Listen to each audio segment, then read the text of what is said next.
जरा सोचिए, एक छोटा सा मसालों का बिजनेस और बस 60 सालों में वो बन जाता है एक ऐसा ग्लोबल एम्पायर जो पूरे देश के इकोनॉमी को एक दिशा दे रहा है। ये कहानी सिर्फ एक परिवार की नहीं है, बल्कि ये कहानी है भारत के इंडस्ट्रियल ड्रीम की।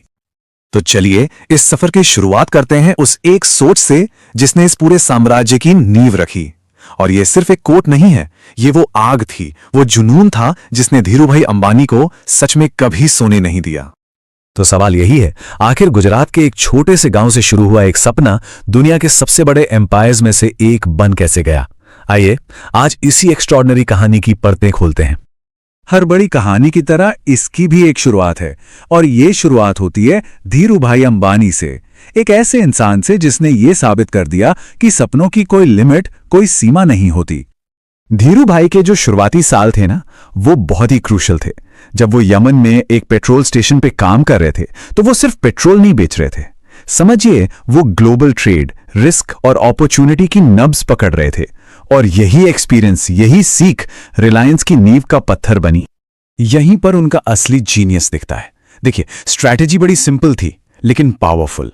पहले ट्रेडिंग की, फिर कपड़े बनाने के लिए मैन्युफैक्चरिंग में उतरे, और फिर खेला सबसे बड़ा दांव। उन्होंने उस रॉ मटेरियल पर ही कंट्रोल कर लिया जिससे धागा बनता था। इसे कहते हैं बैकवर्ड इंटीग्रेशन, मतलब आपकी सप्लाई चेन के हर हिस्से के मालिक आप खुद हैं। नतीजा, कॉस्ट एकदम नीचे और प्रॉफिट आसमान पर। धीरूभाई ने वो किया जो उस जमाने में कोई सोच भी नहीं सकता था। उन्होंने शेयर मार्केट को, आप कह सकते हैं, बड़े इन्वेस्टर्स के क्लब से निकालकर आम आदमी की पहुंच मिला दिया। अरे वो तो अपनी एनुअल मीटिंग्स क्रिकेट स्टेडियम में करते थे, जहां हजारों छोटे छोटे इन्वेस्टर्स आते थे। उन्होंने लोगों को यह एहसास दिलाया कि वो सिर्फ कस्टमर नहीं, बल्कि कंपनी में हिस्सेदार हैं, मालिक हैं। और फिर आया जामनगर, दुनिया की सबसे बड़ी रिफाइनरी बनाने का सपना।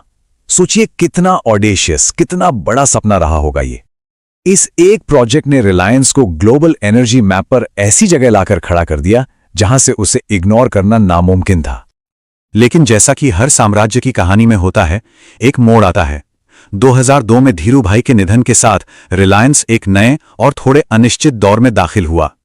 एक ऐसा दौर जो परिवार को बांटने वाला था और इस एम्पायर को हमेशा के लिए बदलने वाला था। साल था 2005। मां कोकिलाबेन की मौजूदगी में साम्राज्य का बंटवारा हुआ। यह एक हिस्टोरिक मोमेंट था। मुकेश को मिला लेगेसी बिजनेस, मतलब तेल और पेट्रोकेमिकल्स, और अनिल को मिले फ्यूचर के sectors, telecom, power, infrastructure. On paper ये बड़ा लॉजिकल बंटवारा लग रहा था, लेकिन बस यहीं से दोनों भाइयों की किस्मत ने दो बिल्कुल अलग रास्ते पकड़ लिए। बंटवारे के बाद जो हुआ वो सबने देखा। एक भाई ने अपने साम्राज्य को नई बुलंदियों पर पहुंचा दिया और दूसरा कर्ज के बोझ तले दबता चला गया। तो अब देखते हैं कि कैसे मुकेश अंबानी ने रिलायंस को सिर्फ एक तेल कंपनी से 21वीं सदी की एक डिजिटल और रिटेल जायंट में तब्दील कर दिया। और फिर आया साल 2016।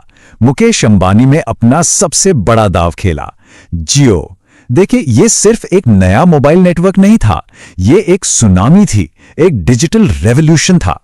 एक झटके में डेटा लगभग फ्री हो गया और इसने इंडिया के पूरे डिजिटल लैंडस्केप को हमेशा हमेशा के लिए बदल दिया। करोड़ों लोग पहली बार इंटरनेट की दुनिया में आए। इस बदलाव का स्केल तो बस देखिए। जियो से पहले 1 GB डेटा की कीमत कहां थी और जियो के आने के बाद वो कीमत कहां आ गई। इस एक मूव ने इंटरनेट को एक लग्जरी आइटम से हर भारतीय की जरूरत बना दिया। लेकिन मुकेश अंबानी सिर्फ तेल पर ही नहीं रुके। वो समझ गए थे कि फ्यूचर डेटा, रिटेल और ग्रीन एनर्जी में है। आज रिलायंस सिर्फ पेट्रोल नहीं बेच रहा, वो आपके फोन का डेटा है, आपके घर का राशन है और शायद आने वाले कल में आपके घर की बिजली भी। देखिए, एक एम्पायर खड़ा करना बहुत मुश्किल है, लेकिन उसे बनाए रखना उससे भी ज्यादा मुश्किल। और अब कमान आ रही है तीसरी पीढ़ी के हाथों में, जो इस लेगेसी को एक नई दिशा देने के लिए पूरी तरह तैयार है।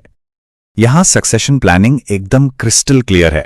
मुकेश अंबानी ने अपने तीनों बच्चों आकाश, ईशा और अनंत को एम्पायर के 3 सबसे जरूरी हिस्सों की जिम्मेदारी सौंपी है, डिजिटल, रिटेल और नई ऊर्जा। यह एक बहुत सोची समझी स्ट्रैटेजी है ताकि पावर एक जनरेशन से दूसरी जनरेशन को स्मूथली ट्रांसफर हो सके। तो आज रिलायंस आखिर है क्या? ये सिर्फ एक कंपनी नहीं है, ये इंडियन इकोनॉमी का एक हिस्सा बन चुकी है। फोन से लेके शॉपिंग मॉल तक, गाड़ी के फ्यूल से लेके फ्यूचर की ग्रीन एनर्जी तक, रिलायंस आज हर जगह है। तो ये कहानी हमें एक बहुत ही दिलचस्प मोड़ पर लाकर छोड़ती है।